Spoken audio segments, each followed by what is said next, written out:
Mesdames et messieurs, bienvenue dans cette édition du journal. Voici le sommaire. Le porte-parole du gouvernement était une fois encore face aux professionnels des médias pour sa traditionnelle séance d'échange. Plusieurs sujets d'actualité étaient au menu. Les détails dans un instant.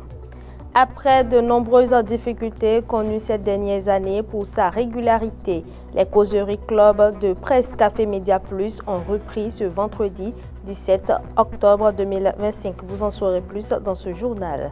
Pour finir, quelques jours après la cérémonie d'investiture du duo candidat de la mouvance présidentielle, une polémique est née sur son intitulé. Le député Abou Tourou, membre du bureau politique à l'UPR, apporte des clarifications. C'est tout pour le sommaire.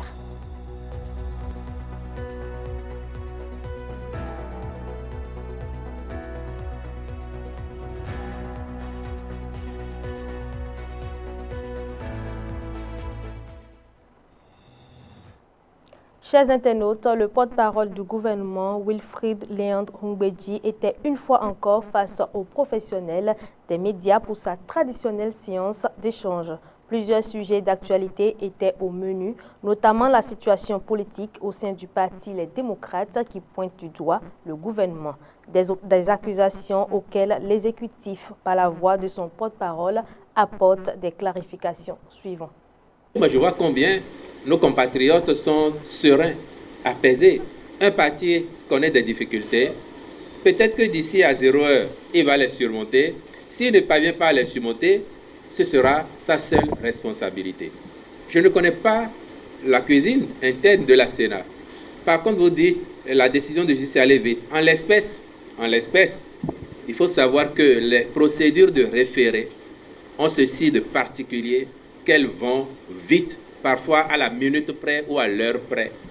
Si face à la contingence qui était la sienne, vis-à-vis de son parti, ou vis-à-vis du président de son parti, un député veut agir en justice, voyant les contraintes calendaires, il saisit le juge en procédure de référé, et ça va toujours vite. Demandez à n'importe quel professionnel du droit, il vous le dira.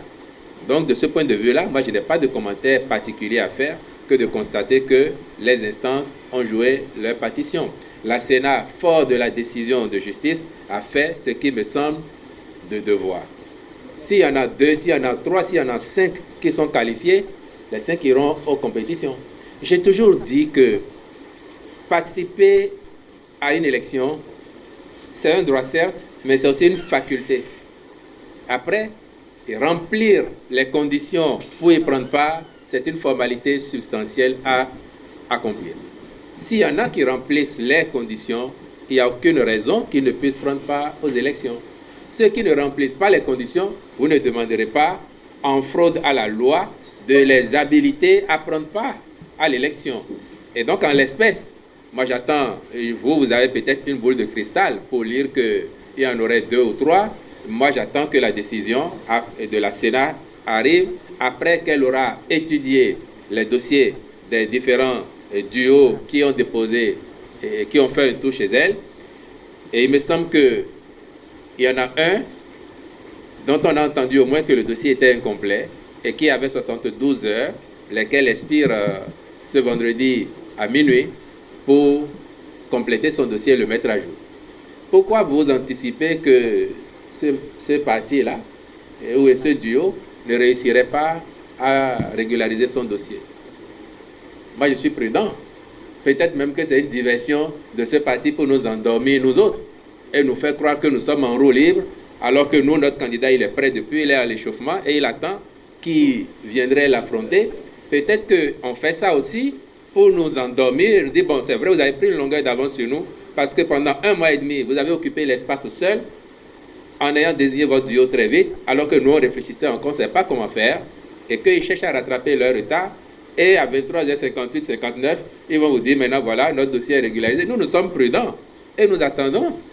Donc, demain matin, ou à 0h05, ou à 1h du matin, on peut entendre que ce duo a régularisé son dossier, et s'il y a d'autres dont les dossiers n'étaient pas complets au départ, elles ont peut-être régularisé. Donc moi j'attends de savoir ce que dira la Sénat pour voir qui sont effectivement les adversaires que mon candidat aura affrontés.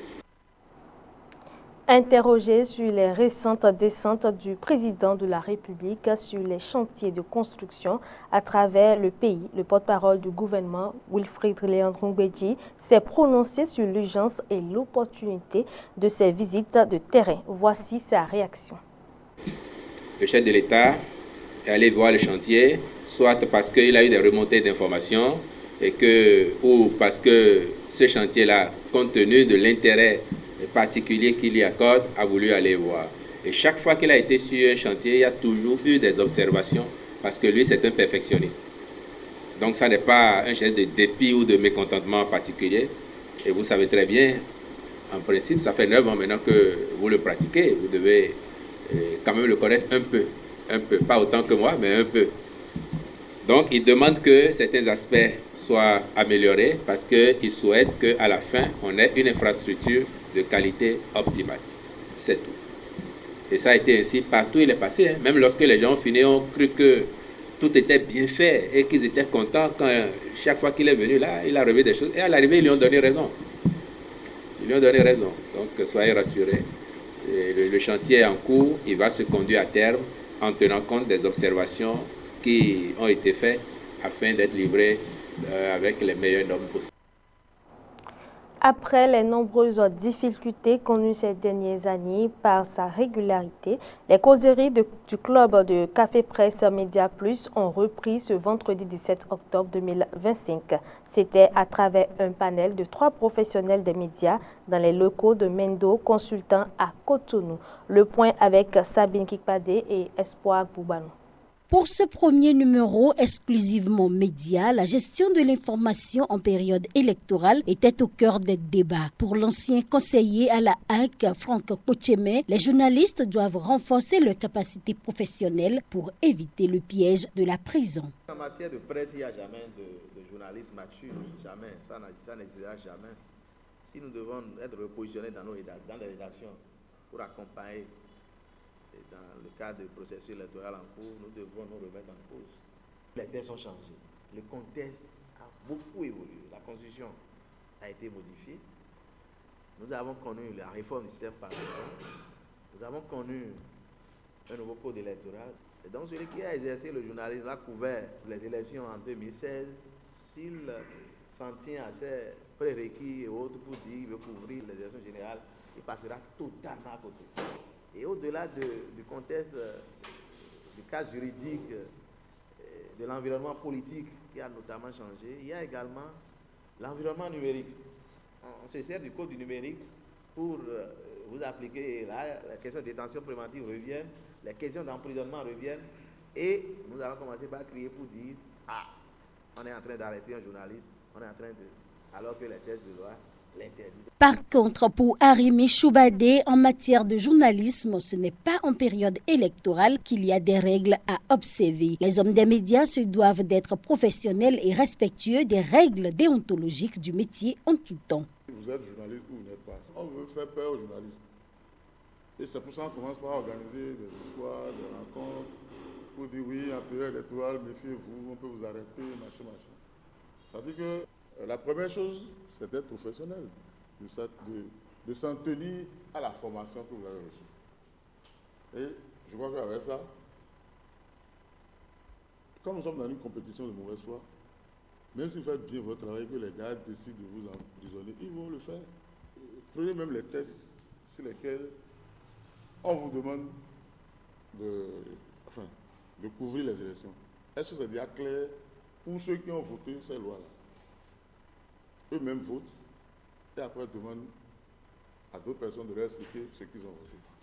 Pour sa part, Georges Ochéré trouve que le vrai problème est au niveau des débats politiques sur les plateaux. L'élection, elle est consubstantielle à la démocratie. Et du coup, la communication électorale ne peut pas se faire en dehors des règles de la profession. Vous devez faire du factuel, mais c'est au niveau des gens d'opinion que le problème se pose. Et moi, je dis, si nous-mêmes, des médias, les politiques ont édité des lois, ok, à un moment donné, nous devons avoir suffisamment de leadership pour dire, bon, on arrête, on évalue la pratique de ces lois-là pour voir ce que ça donne. Parce que ce que moi je crains, c'est le déclassement du Bénin. Est-ce que le débat politique, quelqu'un aborde cette question-là? Est-ce que quelqu'un aborde la question du paysan qui doit cesser d'être le parent pauvre du système de production et vivre décemment du travail qu'il fait? Est-ce que quelqu'un aborde ça? Tout ce que vous allez entendre, moi je soutiens Patrice Talon, moi, et ce qui me choque chez nous, vous jeunes journalistes, quand vous animez des plateaux, est-ce que c'est votre rôle d'idéaliser votre interlocuteur, même s'il est de la mouvance? Ce n'est pas votre rôle. Et on voit, même sur la chaîne publique, vous voyez des gens, leur talent, c'est de montrer que c'est la vérité. Il n'y a pas de vérité absolue. Il n'y en a pas. Il faut retenir en définitive que le journaliste est appelé à cerner le contenu du code électoral et les règles qui l'entourent. Chaque professionnel des médias, qu'il soit expérimenté ou débutant, doit se remettre en cause et se faire former afin d'être à la hauteur des enjeux liés aux élections générales de 2026. Le 4 octobre dernier, à Parakou, a eu lieu la cérémonie d'investiture du duo candidat à la mouvance présidentielle. Quelques jours après, une polémique est née sur son intitulé. Doit-on l'appeler cérémonie d'investiture ou Conseil national du bloc républicain? Voici les clarifications du député Abou Toro, membre du bureau politique de l'UPR, reçu sur l'émission Matin Libre Politique. Est-ce une cérémonie d'investiture ou c'est le Conseil national du bloc républicain auquel vous avez participé? Vous savez, le bloc républicain, eux, ils parlent de Conseil national. C'est-à-dire c'est l'instance du bureau politique qui s'assoit pour décider, et pour entériner certaines décisions. Et au niveau de l'UPL, c'est le bureau politique, c'est le conseil du bureau politique. En réalité, l'investiture ne pouvait pas se faire en dehors du cadre de gestion de chacune de ces entités politiques-là. Donc, au BR, ils appellent Conseil national, mais à l'UP, c'est la réunion du bureau politique. Donc, c'est le bureau politique qui peut investir. Quand vous regardez nos statuts, dans nos statuts, c'est écrit comme ça. Lorsque vous avez un candidat, il faut le bureau politique l'investit. Et donc, nous sommes allés à cette investiture. Mais le BR, eux, ils ont parlé du Conseil national.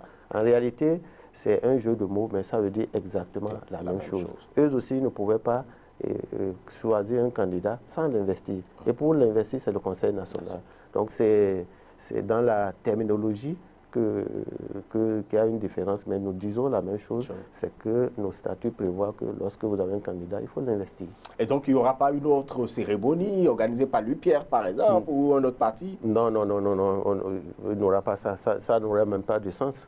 Si nous acceptons d'aller ensemble, de choisir un duo ensemble, et chacun fait de son côté, ça n'a aucun sens par rapport à ça. Ça veut dire alors que ce n'est pas ça, c'est une union de façade. Or, c'est une véritable union. Parce que là aussi, il faut le dire, il faut le souligner. On ne peut pas, dans la pagaille, dans le désordre, construire une nation. Non.